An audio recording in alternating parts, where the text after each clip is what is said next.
अस्सलाम वालेकुम। हम इस वक्त नए माइक की टेस्टिंग वीडियो बना रहे हैं।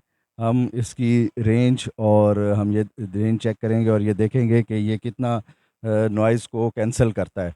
तो इस वक्त ये हमारे दाएं साइड पे एक लेंटर डल रहा है। इस वक्त मशीन ऑन है और मशीन ऊपर की तरफ जा रही है। तो अब हम ये चेक करेंगे कि इस मशीन से इस माइक ने कितना नॉइज़ जो है वो वॉइस में ऐड किया है। इधर हम नया माइक लिया ना, इसको टेस्ट कर रहे हैं कि कितना दूर तक काम करता है। तो इस वक्त मैं मज़ीद पीछे जाऊंगा। मेरे पास एक मशीन चल रही है। इस मशीन की जो लंटर डालने वाली मशीन है, इसकी अच्छी खासी आवाज़ होती है इसके पीटर इंजन की। तो हम ये चेक करेंगे कि ये आवाज़ हमारे माइक ने किस हद तक कम और हमें नॉइज़ दी है या नहीं दी।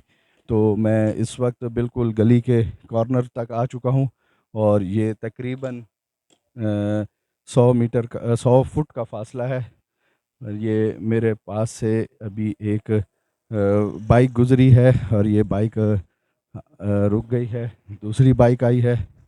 इनकी जो आवाज़ है वो अब हम चेक करेंगे कि सिस्टम ने हमारी रिकॉर्डिंग में इनकी आवाज़ किस कदर शामिल हुई है।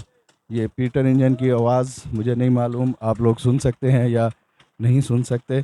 हमने तकरीबन 100 फुट के फासले से इसको चेक किया है। अब ये चेक करेंगे कि 100 फुट के फासले पर हमारी जो आवाज़ है वो किस कदर क्लियर है। शुक्रिया।